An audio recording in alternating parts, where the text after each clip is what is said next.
संजय कुमार गुंसारिया, माध्यमिक सरस्वती विद्या मंदिर रामपुरा से। तो कल हम जो चर्चा कर रहे थे पादपों में जनन, तो पादपों में जनन की अलैंगिक विधि के बारे में हमने अध्ययन किया था।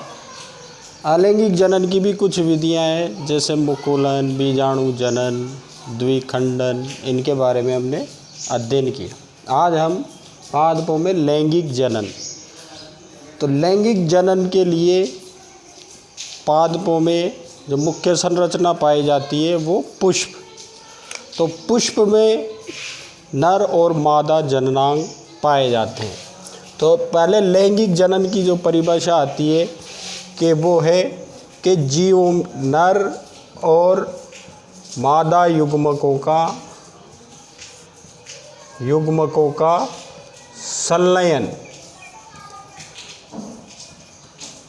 संलयन या संयोजन होना, और उस संयोजन के उपरांत युग्मनज का निर्माण होता है, और वही युग्मनज बाद में परिवर्धित होकर भ्रूण बनता है, और भ्रूण विकसित होकर फिर वो नवपादप के रूप में हमें प्राप्त होता है। तो ये लैंगिक जनन। अब लैंगिक जनन का जो मुख्य क्रिया जो होती है वो पौधों में पुष्प में होती है। पुष्पी पौधों में लैंगिक जनन की क्रिया संपन्न होती है, और इस पुष्प में नर और मादा जननांगों की उपस्थिति के आधार पर ये दो प्रकार से होता है। पुष्प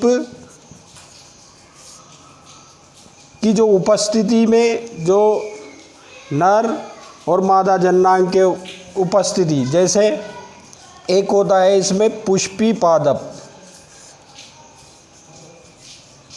यूँ कहें कि सभी पुष्पी पादपों में लैंगिक जनन की क्रिया संपन्न होती है, और वो क्रिया ही जनन में भाग लेते हैं। पुष्प के जनन भाग नर और मादा युग्मक। इन नर और मादा युग्मकों की उपस्थिति के आधार पर अपन इनको दो भागों में बांटते हैं। एक होता है एक लिंगी पुष्प, एक लिंगी पुष्प,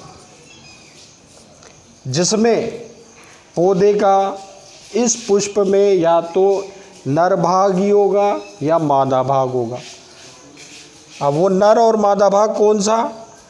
एक तो स्त्री केसर जो कि मादा भाग होता है, और दूसरा पुंकेसर। तो एक लिंगी पुष्प वे पुष्प जिसमें या तो स्त्री केसर ही हो या फिर पुंकेसर हो, वो एक लिंगी पुष्प कहलाते हैं। जैसे इसका उदाहरण पपीता है, तरबूज है, मक्का है। तो इनमें एक ही भाग पाया जाता है पुष्प में, या तो वो नर भाग होगा या मादा भाग होगा। इसी प्रकार दूसरा जो है वो द्विलिंगी, या फिर इसे हम उभयलिंगी भी कह सकते हैं। उभयलिंगी, जिसमें नर और मादा दोनों भाग उपस्थित होते हैं एक ही पुष्प में, वे कहलाते हैं द्विलिंगी पुष्प। जैसे इसका उदाहरण गुड़हल है, सरसों, धतूरा। तो इनमें दोनों भाग पाए जाते हैं, नर और मादा दोनों भाग। तो जब हमने पुष्प के भाग पढ़ लिए, ये पुष्प के जो प्रकार है पौधों में किस प्रकार की जातियाँ पाई जाती है, एक लिंगी पुष्प और द्विलिंगी। अब अपन इसमें पुष्प जो मेन संरचना है लैंगिक जनन के लिए, पुष्प इसमें भूमिका निभाता है। तो अपन पुष्प को जनन भाग मानते हैं, और पुष्प की संरचना अगर अपन देखें तो क्या क्या संरचनाएं उसमें दिखाई देती है। जैसे उसमें एक मादा भाग जो पाया जाता है,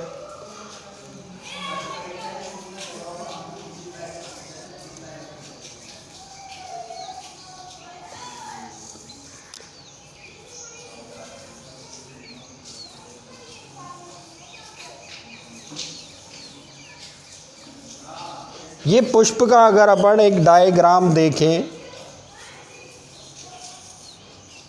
चाहे वो एक लिंगी हो चाहे द्विलिंगी, एक लिंगी होगा तो उसमें स्त्री केसरी होगा या पुंकेसर होगा, और अगर वो द्विलिंगी होगा तो दोनों उपस्थित होंगे। तो अपन यहाँ पर एक द्विलिंगी पुष्प की संरचना देख रहे हैं।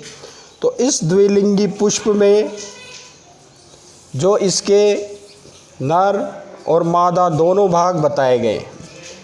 अब अपन देखें, सबसे पहले हमें ये बाहरी भाग दिखाई दे रहा है, ये बाहरी भाग दल कहलाता है। इसका एक भाग दल कहलाता है और पूरा जो भाग है वो दल पुंज कहलाता है। दूसरा, ये हरे रंग का जो भाग है वो बाह्य दल कहलाएगा और इसके संपूर्ण सदस्य बाह्य दल पुंज कहलाएंगे। अब पुष्प के नर और मादा भाग के बारे में बात करें तो पुष्प का जो नर भाग है वो ये जो पतली संरचनाएं दिखाई दे रही है ये होती है, ये कहलाती है पुष्प के नर भाग, जिन्हें हम पुंकेसर कहते हैं। अब पुंकेसर में भी एक पतली सी जो नली बनी हुई है वो पराग तंतु कहलाती है, पराग तंतु। और यहीं पर ये छोटी सी उभार वाली जो ऊपरी संरचना है वो पराग कोश कहलाती है, पराग कोश। इस पराग कोश में ही असंख्य पराग कण पाए जाते हैं। अब अपन दूसरा जो भाग है इसका मादा भाग, तो ये जो बीच वाला जो भाग दिया हुआ है ये इसका मादा भाग कहलाता है। अब इसको भी तीन भागों में बांटा गया है। जो ऊपरी जो संरचना है यहाँ पर ये कहलाती है वृत्तिकाग्र। ये लसलसा या चिपचिपा सा होता है ताकि पराग कण आसानी से इसके माध्यम से अंडाशय में जा सके। एक नलिका नुमा जो संरचना है इसी का स्त्री केसर का ये वृत्तिका कहलाती है। और नीचे वाला जो भाग है आधार से लगा हुआ वो फूला हुआ भाग अंडाशय कहलाता है। तो ये तीनों भाग मिलकर स्त्री केसर जो कि मादा भाग बनाते हैं वो कहलाते हैं। ये जो आधार से लगा हुआ है ये पुष्पासन कहलाता है। तो मोटे रूप से अपन बताएं कि पुष्प के जो जनन भाग है वो चार भाग है, दलपुंज,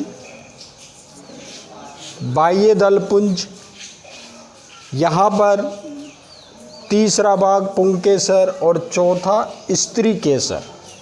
यही अब इनमें जब निषेचन की क्रिया होती है तो निषेचन के समय पराग कोश से पराग कण वृत्तिकाग्र पर पहुँचते हैं और पराग नली का निर्माण करके अंड कोशिका से संलयित हो जाते हैं और वहीं पर भ्रूण का निर्माण होता है और इस प्रकार इनमें जनन क्रिया संपन्न होती है। तो पुष्प का जो मुख्य भाग है वो ये चार भाग मुख्य हैं, दलपुंज, बाह्य दलपुंज, स्त्री केसर और पुंकेसर।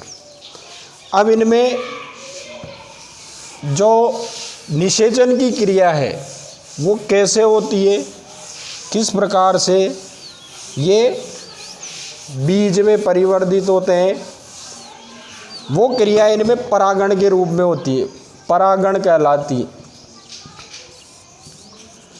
परागण यानी निषेचन की क्रिया जो संपन्न होती है, पराग कणों का जो पुंकेसर में जो पराग कण है वो किसी पुष्प के वृत्तिकाग्र पर पहुंचने की जो प्रक्रिया है वो परागण कहलाती है। अब ये दो प्रकार से संपन्न होता है, स्वपरागण और पर परागण। स्वपरागण, यदि पराग कणों का जो स्थानांतरण है उसी पुष्प के वृत्तिकाग्र पर पहुँचते हैं तो वो क्रिया स्वपरागण कहलाती है। और पर परागण, यदि पराग कणों का जो स्थानांतरण है किसी अन्य पुष्प के वृत्तिकाग्र पर पहुँचते हैं तो वो पर परागण कहलाती है। धन्यवाद।